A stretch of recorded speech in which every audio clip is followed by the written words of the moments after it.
Hi and welcome. I am Zaki and this is my art. I am really excited to actually show you this one.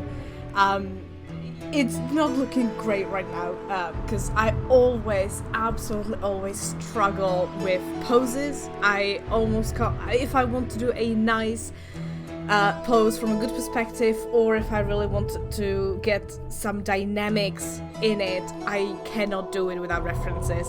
And while it looks really professional right now, I am actually using a reference. I just decided to put it on my second screen so that it's not visible here, and I could pretend that I, actually know what I'm doing without any references. No, and now I spilled the beans. Now I told you the secret, so I can't pretend anymore. I'm not a pro. I'm so excited to actually show you this thing. I've been working on this for a while. I mean, overall, it took me maybe, 12 hours or so. But I worked on it for, I think a couple of weeks. Actually, no, that's a lie. I was done with in 2 weeks. Because I was just too excited to do this and then too annoyed to do this. It's kind of like, I don't know, it kind of like pregnancy, you when you start all of this, you get so excited and so happy about, working on this new piece. And then as you progress with it and see just how much work you need to do, towards the end of it, you are just happy to be done. And you just want to get rid of it and put it on the shelf. and leave it there and move on to something else. But this piece, I did it in the beginning of October, end of September, beginning of October, and I'm releasing it now towards the end of October. Now it's the 23rd. It's not the 23rd when I'm narrating it, it's actually the 10th, but never mind all of that. It is 23rd right now, by the time the video is released. And the reason why I'm releasing it on this day is because it is my friend's birthday, and this is her birthday present. So, Sarah, if you're watching it, actually, I'm pretty sure you are watching it. I'll be sending you the video link. Happy birthday. For all of the other people, this is my friend Sarah's character. So you might know Sarah as, because she's a YouTuber, so you might know her as the Faye Gamer Girl. She actually, she joined, she really wanted to go into the roleplay games and start playing roleplay games like Dungeons and Dragons and all of that.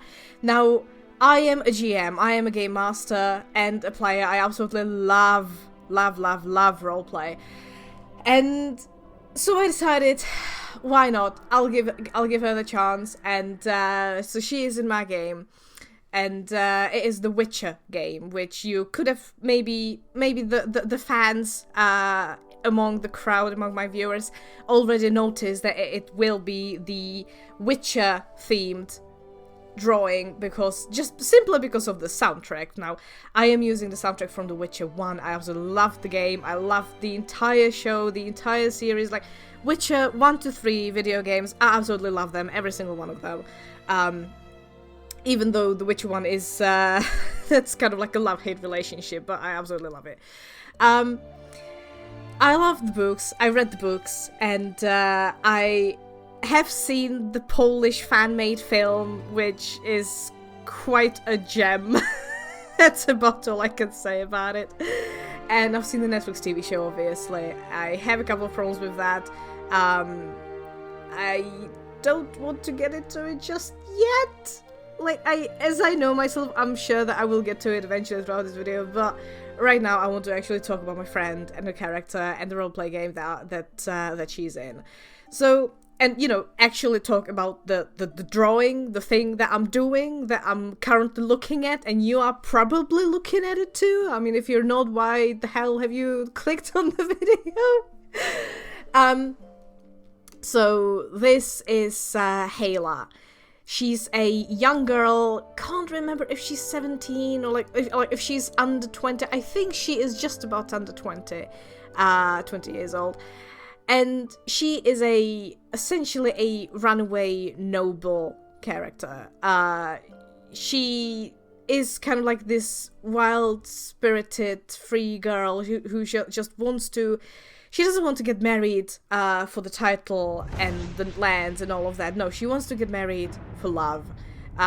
She attempted to run away from her house, from her home with a stable boy, and then the stable boy got killed. She got captured. She got imprisoned by her dad, and then engaged to a not very good guy. Now I can't say much more because, well, the entire game that I'm running, this is a roleplay game, so essentially I, as the game master, know the story. I know what's going to happen, more or less. I mean, there's always the players who will completely ruin the story, in one way or another.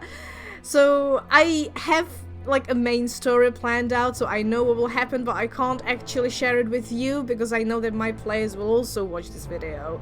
And I really don't want to give them the spoilers and all of the drama and all of the reveals, because I myself am very excited about them, and I'm very excited to just hear and see their reactions when the time is right. So Hayla is one of the players. She is Sarah's, FGG's character, and I must say, she's such an intriguing character. I absolutely love her to bits. I wanted to draw her just for fun. Like, Sarah was... When Sarah was making her character, right, because I was there. I was helping her make it.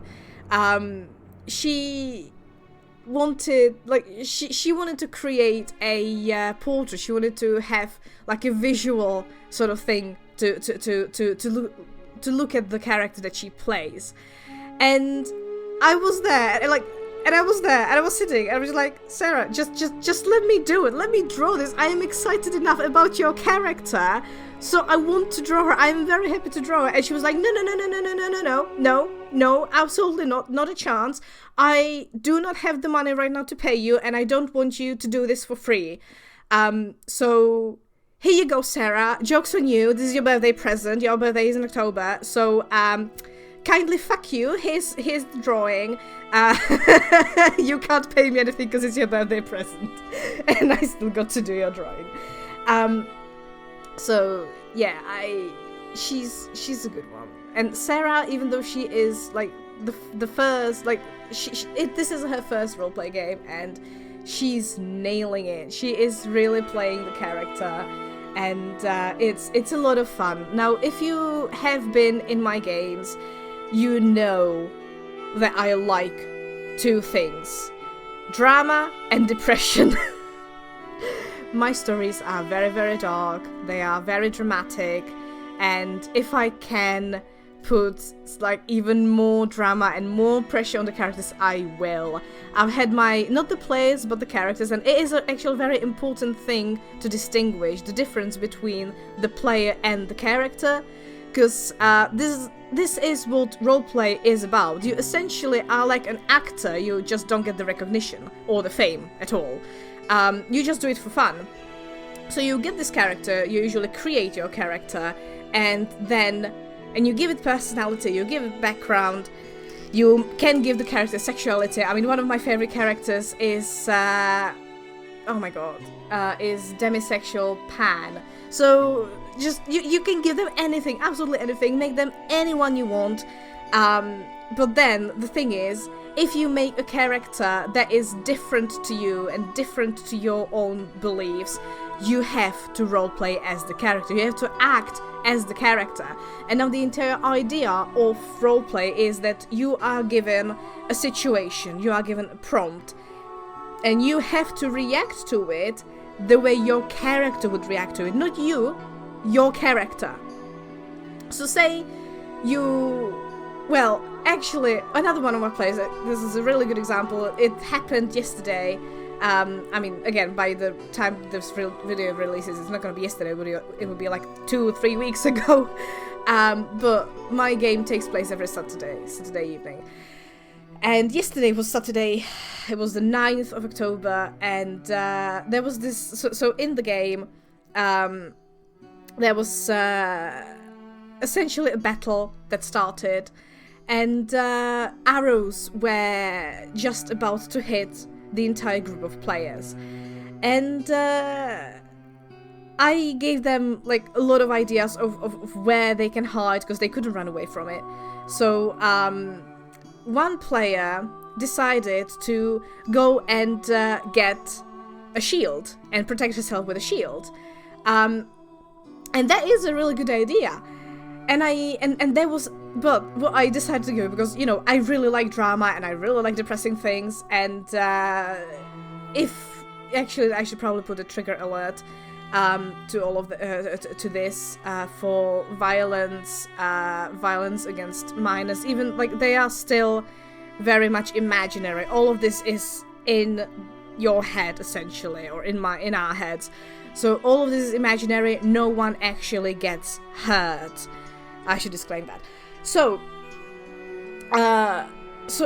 because I really like drama and I like really dark stories, I said that there is this child, like only barely a child, barely able to hold a sword, in armor, and he ran up and he wanted to take the last shield.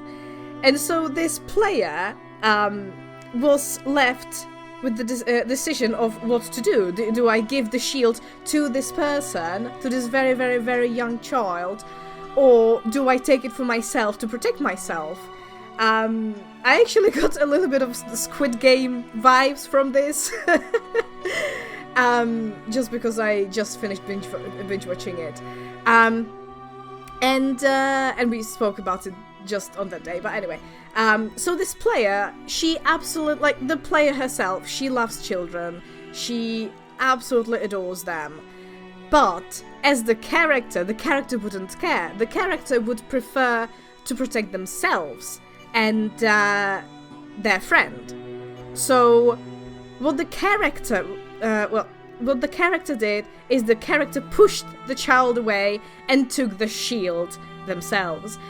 And that is a really good example of what roleplay is like, and that you have to really distinguish between the player and the character.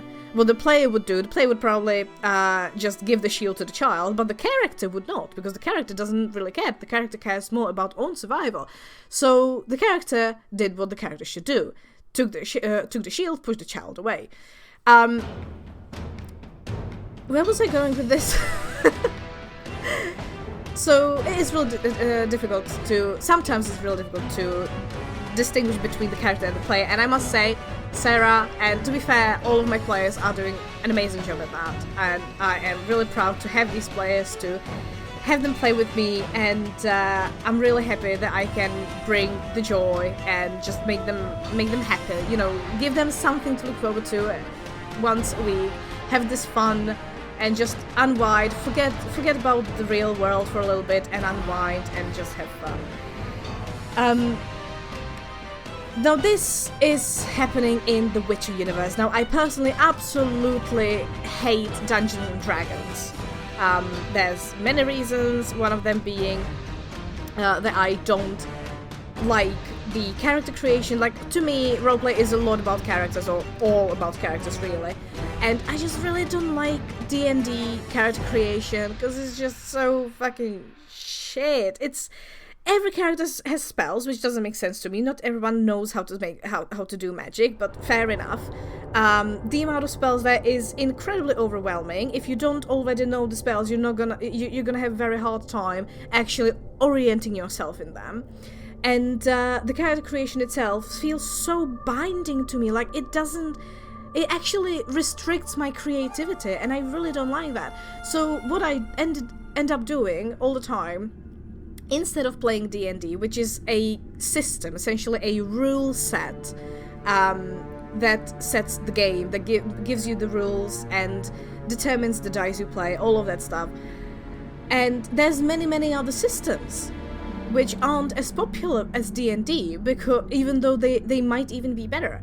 So for this game that we play, I use a official Witcher tabletop RPG system, and I must say it has its problems. Oh my god, it has so many problems. Please, people, when you write a book, any book, please, and I beg you, check your spelling. Oh my god, I cannot believe that this book came out. It's an official book made by Telsorian Games in cooperation with CDPR. It was written by the Pondsmith couple, the Pondsmith, not husband, wife and husband, married people, and just Pondsmith and Pondsmith. One is man, one is woman, blah blah blah.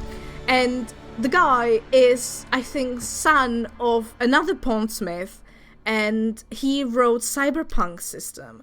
So if you already know the Cyberpunk system, you will find it easier to get used to the Witcher system. If you are wanting to learn the Cyberpunk roleplay system, and by the way, the Cyberpunk game, the Cyberpunk video game, was inspired and made based on the roleplay system. So the roleplay was there before the actual video game, because the roleplay system came out in the 80s, I think.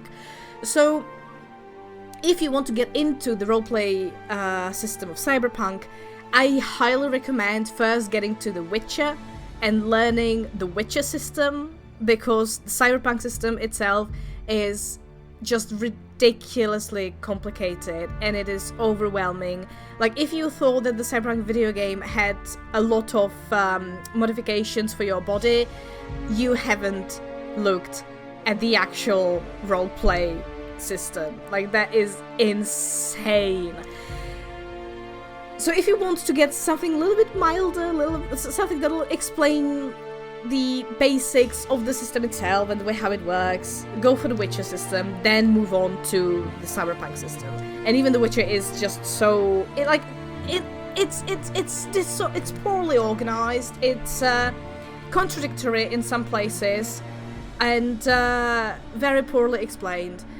It's difficult. I wouldn't recommend it to a first GM ever, but or like someone who just wants to try roleplay. No, you are going to you are going to hate this book if you are a first time role player and are just wanting to get into it and wanting to find something easy.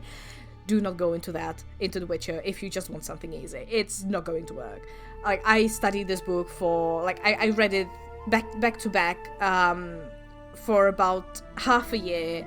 Now I've had this book for probably 2 years at this point. I know it like the back of my hand, and I still don't know some things.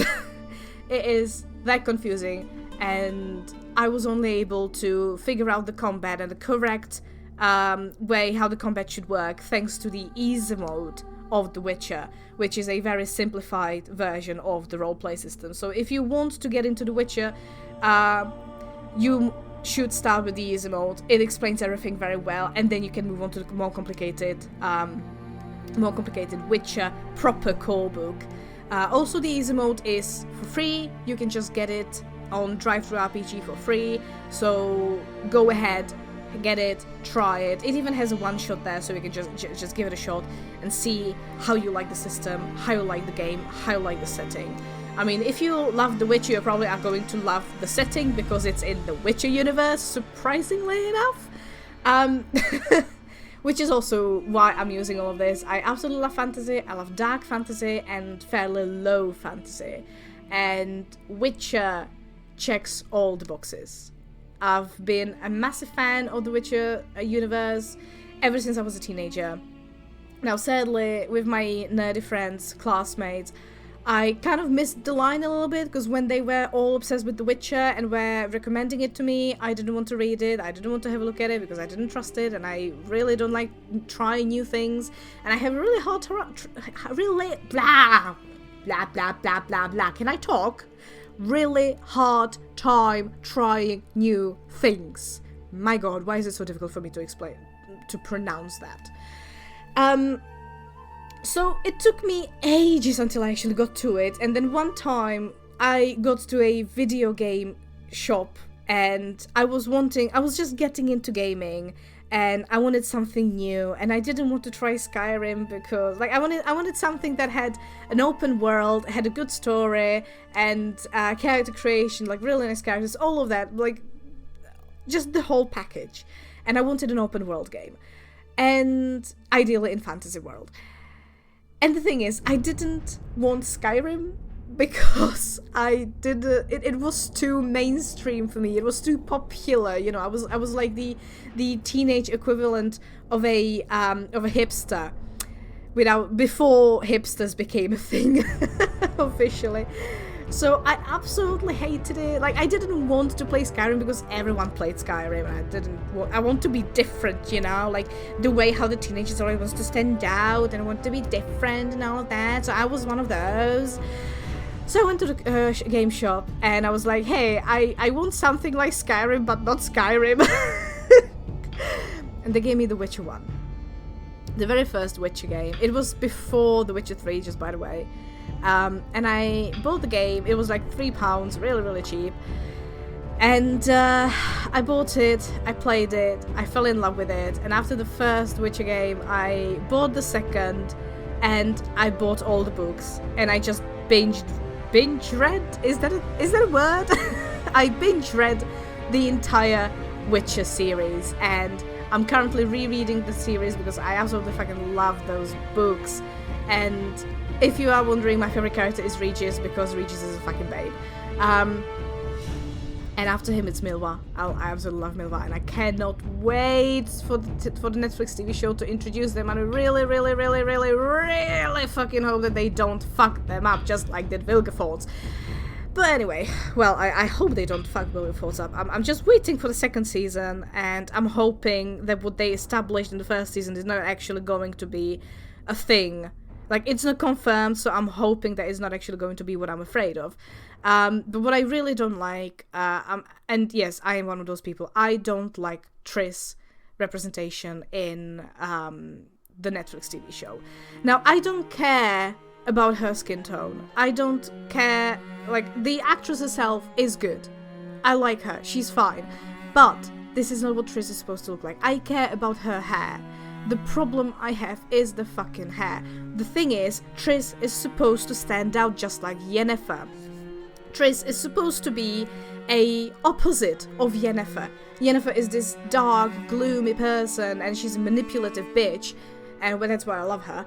And Triss is supposed to be this really cheerful woman, and really positive, really naive, which is why I don't like Triss, because I don't like naive people. And she's not. And the thing is, when you are even introduced to Triss in the book, in the very, very first book, with Ciri, The Blood of Elves, you get introduced to Triss, and literally one of the first things that are written about her is she has chestnut hair, and it is like long, straight, I'm not sure if it's straight hair, but definitely long chestnut hair, and it is her pride and defining feature. And because they didn't put it in the Witcher TV show, essentially what ended up happening is that Triss just fell into the background, and she just was there, but she wasn't actually there. Like, she didn't stand out. She was a completely forgettable character, and that, I think, is the worst thing they could have done to her, because she is not supposed to fall in. She is supposed to stand out, just like Yennefer. So that is what I really, really disapprove of. And then it is the dragon. Oh my god. Villain Trittenmurph, please, please, please, please, please, please learn the difference between a wyvern and a dragon. It is the basic thing. The TV show is about monsters. It's about The Witcher. The Witcher is a monster hunter, therefore you should know your shit about monsters. Can you tell I am really frustrated about this? Like, I understand that they blew the budget on the very first monster. Maybe they shouldn't, you know, maybe they should have paced it out, but never mind that. Villain Trittenmurph is the golden dragon, he's supposed to have 2 pairs of limbs and 1 pair of wings, and he's supposed to be fucking epic, the creature of the legends, and they fucked him up.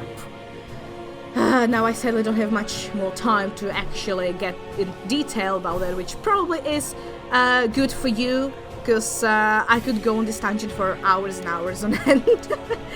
But anyway, so yeah, this is Hayla, a character and a birthday present for my friend FGG. Enjoy! And once again, happy birthday, Sarah.